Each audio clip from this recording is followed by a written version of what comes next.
quel est pour vous le chapitre, je dirais, le plus original, celui qui vous a donné aussi le plus de plaisir peut-être à écrire et dans la création de ce livre? Alors, moi, il y en a deux. Ouais. Il y a celui sur la biologie.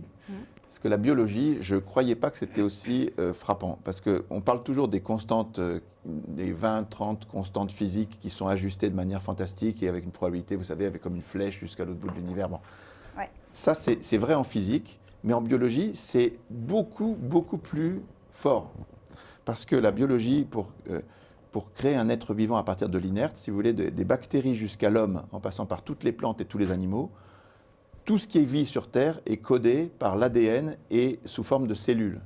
C'est-à-dire qu'il faut passer de rien à une cellule qui contient de l'ADN, un ribosome et des protéines.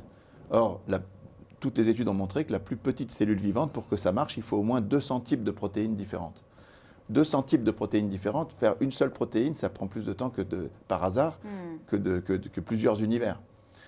Ça, on le montre très bien dans le livre. Donc la question, c'est comment on a pu, par exemple, il y a 3,5 milliards d'années, c'est créer ce langage ultra compliqué qu'on appelle l'ADN. Vous savez, dans un bras d'ADN, vous avez plus d'infos que dans toute l'encyclopédie universalis. Les savants sont stupéfaits en voyant la technologie qu'il y a là-dedans. Ce langage-là s'est créé il y a 3,5 milliards d'années tout seul, et c'est le même qui code tout le vivant jusqu'à aujourd'hui, il n'a jamais bougé. C'est renversant, quoi. Waouh. Ce qui est très intéressant dans ce que dit Olivier, c'est que pendant très longtemps, on a cru que la vie était apparue dans ce qu'on appelle la soupe primitive. C'est Darwin le premier qui, vers 1850, avait théorisé l'idée qu'il y a une soupe primitive dans laquelle, avec plein de produits, du soufre, du méthane, des éclairs de tonnerre, des courants électriques, on chauffe, on secoue tout ça et qu'à force de secouer et de chauffer, on va avoir une cellule vivante qui apparaît. Ce qui est très intéressant, c'est qu'il y a eu des grandes études scientifiques qui ont été faites dans les années 1950, 1960, 1970, dans des très grands laboratoires américains, financés par des grands laboratoires, financés par les États, et on a fait tout ça.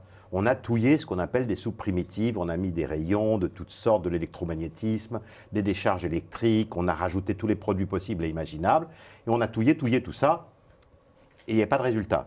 Mais ce n'est pas pour ça que ça s'est arrêté. Ça s'est arrêté parce que quand les gens ont découvert ce qu'était vraiment une cellule vivante, la plus petite cellule vivante comme une bactérie, c'est comme un vaisseau spatial rempli d'ordinateurs. Bon, donc, un vaisseau spatial rempli d'ordinateurs, ce n'est pas en touillant de la soupe qu'on allait réussir à l'obtenir. Et donc, ce qui est très intéressant, c'est que ces études-là, elles se sont arrêtées.